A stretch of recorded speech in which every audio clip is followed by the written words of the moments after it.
Hey everyone, welcome to another episode of Let's Fix This. In this episode, we're going to show you how to diagnose a KitchenAid or a Whirlpool Icemaker that is not making any ice. This is the Optic style ice maker, which means there is no bail arm. It shoots an optic infrared laser across from that emitter board across to the other one. And there's a quick, easy way to diagnose if that board's good or not. You're going to notice the light's solid on the right side, the red light. As long as that door is closed, it's solid.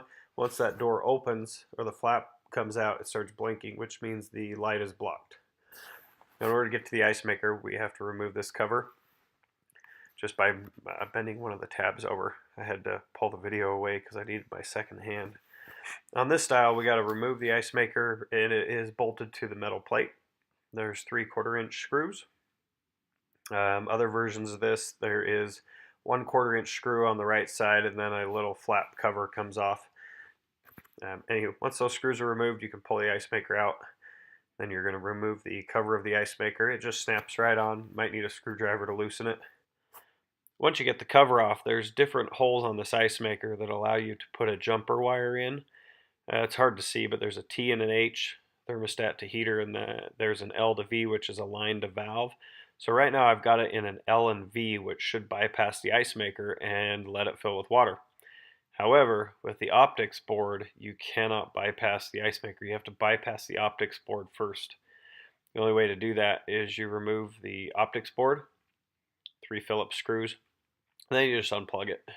This one, unfortunately, you have to do live, so be careful. Don't blame me, but you're going to bypass pins 3 to 4. They're usually 2 black wires.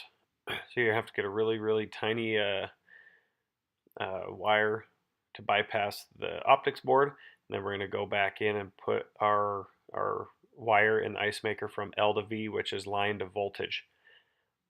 Line to valve. Sorry, line is voltage. I don't have any water coming out of that pipe or the fill tube, but I can hear the water valve humming in this one.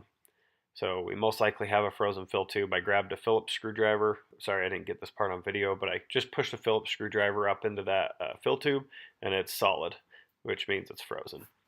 So I have a steamer. Go ahead and shove the steamer up in there, and we're going to melt the ice out. Now, if for some reason this was not frozen, you would then have to go down and check voltage to your valve and see if it was working. Now that we got the fill tube cleared, we stick our wire into L to V, and now we have water. So our ice maker is working. Now if you stick it in the T to H, which are the 2 on the right side, that will advance the ice maker. And so you can stick it in T to H, but then you got to hurry fast and put this thing back together. You have about 60 seconds before that's going to fill. And that's how you test the ice maker to make sure it's going to go through and fill with water.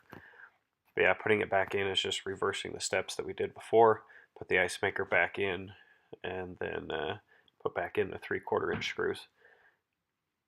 If you need to, you can remove that whole plate. There's 2/4-inch on the left and 1 up on the back if you want to remove the whole plate and ice maker, but you don't necessarily have to. Then we're just going to put the optics boards back in. And it's just a simple Molex plug. Pretty easy to line up.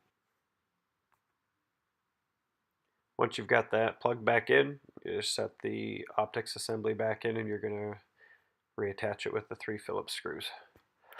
Once that's reattached, you're going to snap the cover back on. And you want to be careful taking this cover off and putting it back on because those brackets can be cold and they can snap.